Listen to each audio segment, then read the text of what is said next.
우리가 읽는 시편 55편의 내용도 애가의 성격을 그대로 반영하고 있는 시편임을 우리가 알게 됩니다. 오늘 본 시편의 표제에도 보면 다윗의 말쓰기를 교훈시다 이렇게 또 알려줘서 오구원은 모든 교회의 영적인 교훈을 우리에게 잘 전달해주는 말씀이다. 이렇게 우리가 이해할 수 있겠습니다. 내용을 보게 되면 원수로부터 배반을 당하는 것이 아니라 자신의 가장 가까운 친구였던 사람들로부터 배반을 당하는 그런 상황임을 우리가 알게 됩니다.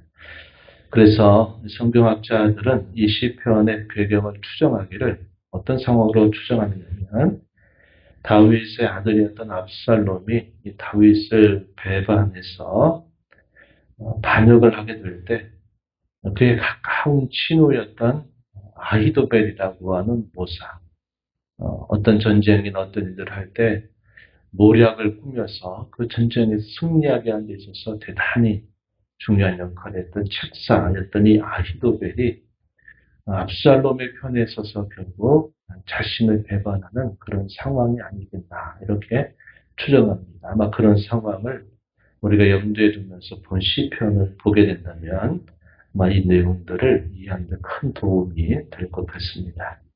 물론 꼭 그런 상황만은 아닐 것이에요. 그런 상황에서 특별한 상황에서 기록이 된 시편이지만 그와 비슷한 상황들, 우리가 인생을 살면서 혹은 신앙의 걸음을 걸어가면서 그와 비슷한 상황을 만나게 될 때 우리도 하나님 앞에 이렇게 기도할 수 있다. 이렇게 하나님께로부터 우리가 힘을 얻을 수 있다는 것을 우리가 배울 수 있겠습니다. 내용들은 어떻게 크게 구별할 수 있느냐. 1절부터 8절에 있는 내용에 보면 그가 당하는 위협 속에서 하나님을 향하여 간절하게 구원을 호소합니다. 9절부터 15절 중간 부분에서는 가까운 친구로부터 배신을 당해서 그의 내적인 고통, 또 그의 외적인 그런 죽음의 어떤 상황들, 이런 상황들을 하나님 앞에 호소한 그런 내용이 소개됩니다. 그리고 16절부터 마지막 절 이런 내용에서는 그의 암당한 그런 상황 속에서 그의 시선을 의도적으로 하나님께 향하게 되면서 그가 확신과 또 그가 하나님께 대한 소망을 갖게 되는 이런 내용들이 소개됩니다. 이것이 애가의 전형적인 패턴이다 하는 것을 우리는 확인할 수 있습니다. 놀라운 일이죠. 하나님 앞에 나아가기 전에는 죽음의 위협, 마음의 심한 두려움과 위협, 그에게 살 소망이 다 끊어진 것 같은 그런 심령을 가지고 하나님 앞에 나아갑니다. 그런데 하나님 앞에 나아가서 그 마음에 있는 모든 것들을 다 하나님 앞에 말씀드리고 토로합니다. 그 마음에 드는 속생각을 다 하나님 앞에 숨김없이 그 마음을 다 쏟아내요. 그러면서 그가 그런 가운데서 그의 마음이 그 불안과 죽음의 위협으로부터 벗어나서 그의 심령이 평온함을 얻게 되고 안정감을 얻게 되고 그리고 그의 마음이 두려움에서 벗어나서 확신 가운데 내가 하나님 이렇게 하겠습니다 하는 그런 결단으로 바뀌게 되는 그런 경험이죠. 이것이 애가가 가는 그런 성격이고요. 우리가 하나님 앞에 나와서 우리가 이렇게 간절하게 우리의 속 사정들을 다 토로하고 말씀드릴 때 놀랍게도 하나님이 우리에게 주시는 영적인 체험이면서 경험이 되는 것이다. 그런 것을 알 수 있습니다. 이런 내용들을 한번 살펴보도록 합니다. 먼저 본문 1절로부터 8절 이런 내용에서 다윗이 처해져 있는 그 다급한 상황 속에 하나님 앞에 도움을 간구하는 내용들을 우리가 주목합니다. 본문 2절 말씀에 보면은 내가 근심으로 편하지 못하여 탄식하오니 이렇게 고백했습니다. 근심 때문에 그의 마음의 평온함이 다 사라져버려 있는 그런 상태, 그로 인해서 탄식하는 그런 상태임을 하나님 앞에 말씀을 드리고 있습니다. 17절에서도 이렇게 표현했어요. 내가 근심하여 탄식하리니 이렇게 표현합니다. 그의 근심과 이 탄식이 그의 마음을 가득 채우고 있는 상태라는 것을 보여주죠. 또 4절로 가서 보면 내 마음이 내 속에서 심히 아파하며 사망의 위험이 내게 이르렀다. 이렇게 하나님 앞에 말씀을 드립니다. 마음이 얼마나 그가 상하고 괴롭고 힘든지 죽음의 그 위험이 바로 자기 앞에 닥쳐 있다. 이렇게 고백을 합니다. 또 이어지는 5절에서도 두려움과 떨림이 내게 이르고 공포가 나를 덮었도다. 이렇게 표현했습니다. 그의 심령이 지금 온전히 짓눌려 있는 그런 상태. 여기 두려움과 떨림이 짓눌러서 덮어 있어서 마치 숨을 쉴 수조차 없는 그런 마음의 상태를 말씀을 드립니다. 그래서 그가 하나님 앞에 말씀드리기를 차라리 내가 비둘기라면 비둘기같이 내가 날개를 가지고 있다면 나는 광야에 날아가서 편히 쉬고 싶다. 이렇게 표현했습니다. 6절 만일 내게 비둘기같이 날개가 있다면 날아가서 편히 쉬리로다. 내가 멀리 날아가서 광야에 머무리로다. 또 8절에 내가 나의 피난처로 속해 가서 폭풍과 광풍을 피하리라 하였도다. 그의 마음이 이럴 수만 있다면 나는 이렇게 하고 싶다 하는 사실을 하나님께 말씀을 드린 겁니다. 제가 처음에 이 상황을 말씀드릴 때 다윗의 인생이 후반에 닥쳤던 큰 고난입니다. 우리가 어제까지 읽었던 내용들은 다윗이 사울의 추격을 피해서 계속 도망자로서 살았던 이 방랑 생활에 대해서 우리가 여러 시편들을 통해서 확인해 왔어요. 10여 년 넘는 세월 동안 같은 동족이면서 그가 위하고 사랑했던 나라의 백성들, 그리고 자신이 또한 귀하게 여겼던 왕으로부터 미움을 받고 또 그의 추격을 받아서 곳곳마다 계속 피난처를 찾아다녀야만 하는 그런 삶을 살죠. 이게 10여 년 넘는 세월 동안 계속되면서 계속적인 단금질의 연속이었다 하는 겁니다. 그리고 그가 이러한 연단의 시간을 보내고 난 다음에 그가 또다시 기름 부음을 받아서 유다의 왕이 돼서 7년을 다스려요. 그리고 그가 온 이스라엘의 왕이 돼서 33년 정도를 다스립니다. 그래서 그가 40년을 이스라엘의 왕으로 그가 섬기게 되는데 그가 왕으로 섬기는 도중에 그의 인생에 큰 성공을 이루고 후반에 그가 겪는 가장 큰 그의 인생의 고통, 이것이 바로 그 아들의 반역이었고 그 반역 속에서 가까이에 있었던 그런 사람들이 자신을 배반하는 그런 상황을 맞게 된 겁니다. 그래서 여기 비둘기같이 날개가 있으면 광야에 날아가서 편히 쉬고 싶다 할 때 이 광야라고 하는 것은 이어서 표현하고 있는 피난처와 같은 장소가 됩니다. 그런데 지난 10여 년 그가 왕으로 온전히 세워지기까지 10여 년 세월 동안 그가 날마다 피하고 다녔던 곳이 어디입니까? 이 광야입니다. 광야. 우리가 잘 음미해 볼 필요가 있어요.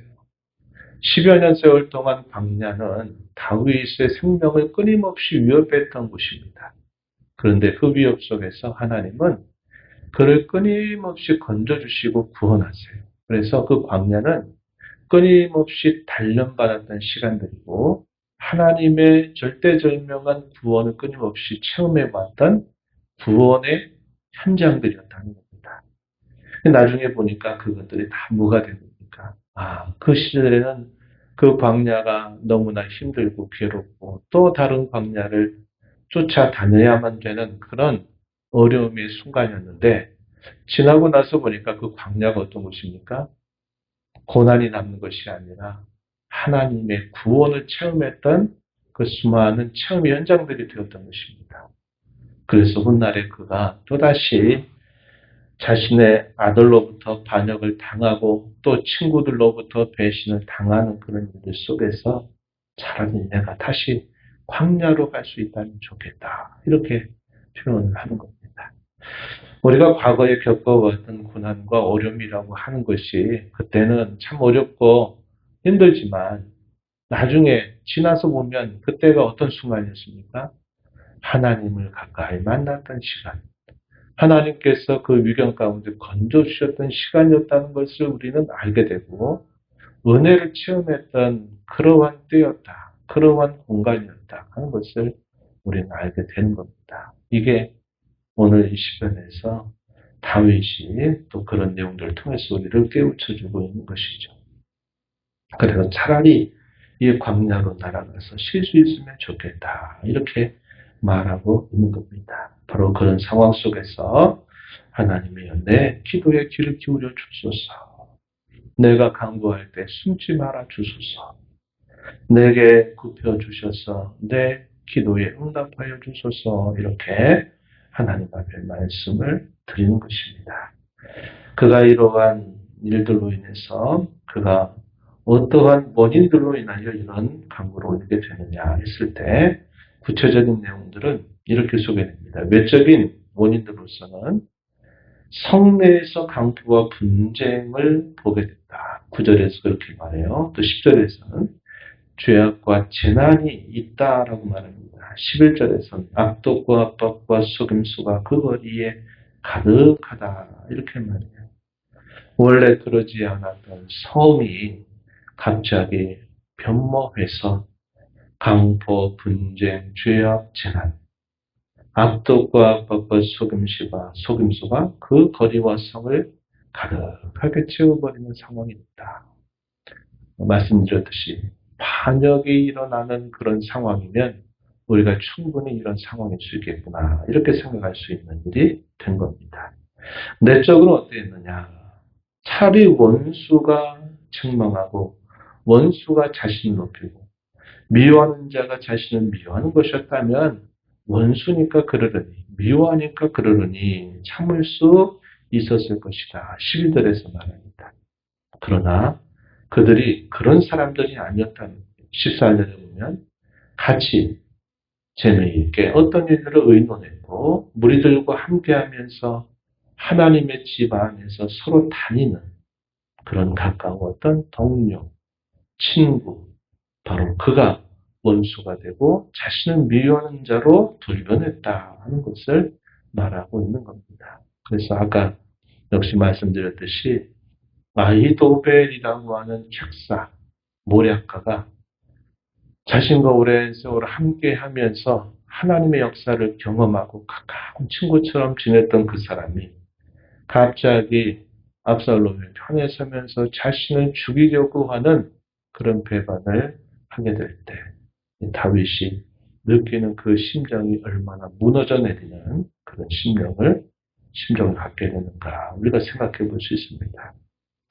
이러한 모습은 우리 앞서 가셨던 주님께서도 당하셨던 그러한 배반이다 하는 사실을 우리는 또 생각할 수 있게 됩니다. 그래서 하나님 앞에 그러한 내적인, 외적인 그런 많은 상황들 속에 하나님 앞에 그의 마음을 탄식하고 탄원을 올리게 되는 그런 상황임을 알게 됩니다. 이렇게 하나님 앞에 말씀드리면서 그 마음과 그의 상황의 모든 어려움들을 하나님께 말씀드림으로써 그것을 하나님께로 옮기는 것이죠. 옮기는 겁니다. 그러면 그 마음속에 어떠한 것이 솟아오르게 되는가? 그것은 하나님으로부터 주시는 그 평안, 하나님으로부터 주시는 그 위로가 그 마음을 채우기 시작합니다. 그래서 안정을 얻게 되고 그가 다시 회복을 경험하게 되고 그 마음이 다시 하나님 앞에서 단단해지게 되는 경험을 하게 되는 것이죠.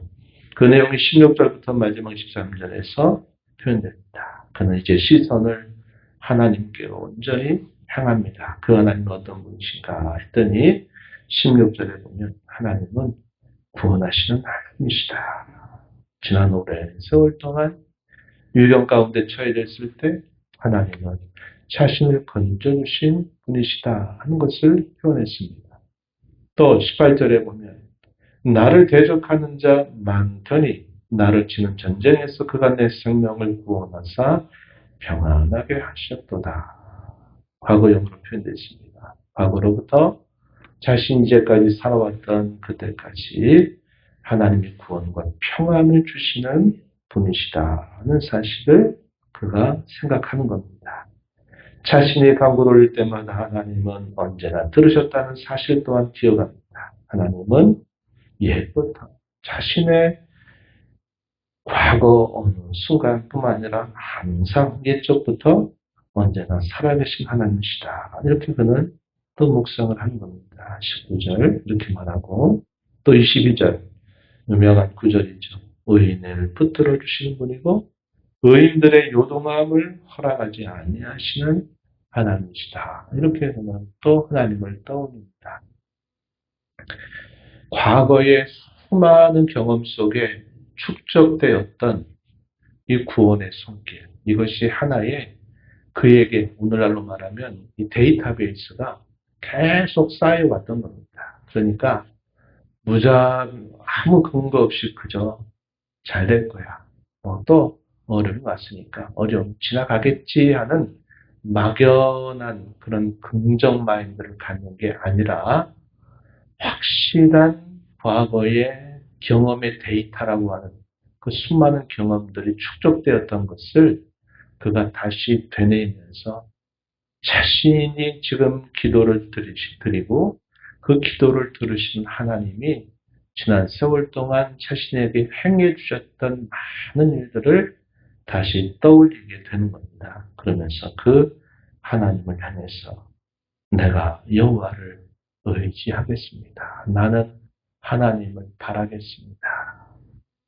이렇게 그가 결단하는 그런 내용으로 기도를 마치게 되는 것이죠. 그 후에 역사 이야기는 뭘 보여줬을까요? 다윗이 압살롬의 이 반역을 바탕으로 해서 전쟁을 벌여서 많은 동족 간의 피 흘리는 전쟁을 택하지 않고 그가 왕궁을 떠나게 됩니다. 그러면서 하나님께서 나를 선하게 여겨주신다면 나로 다시 왕궁으로 돌아가게 해주시기를 바란다. 이런 태도를 가지고 그가 나아가다가 결국 긴 시간이 흐르지 않아서 어떻게 됐습니까? 압살롬과 반역했던 모든 사람들은 결국 시간 속에서 심판을 받고 다윗은 다시 왕궁으로 돌아오게 되는 일이 있었다는 것은 그 위에 성경의 기록이 보여주고 있는 내용이다 하는 것을 우리가 알게 됩니다.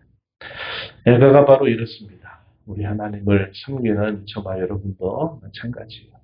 죽을 것 같은 그 위험과 위기와 역경 속에서 우리는 이 애가라고 하는 이 패턴, 애가가 하는 이 패턴처럼 하나님 앞에 나와서 우리의 모든 속사정들을 다 하나님 앞에 말씀드림으로 우리의 마음에 있는 모든 짐들을 하나님께로 옮겨드리기만 하면 그 하나님께서는 우리의 모든 짐을 다 져주시고 우리의 마음을 가볍게 하시고 우리의 마음에 평안을 주실 뿐만 아니라 또 흐르는 시간 속에서 구원의 역사를 하나님 우리에게 나타내 주신다 하는 것을 우리는 알 수 있습니다. 그러므로 성도는 기도해야 합니다.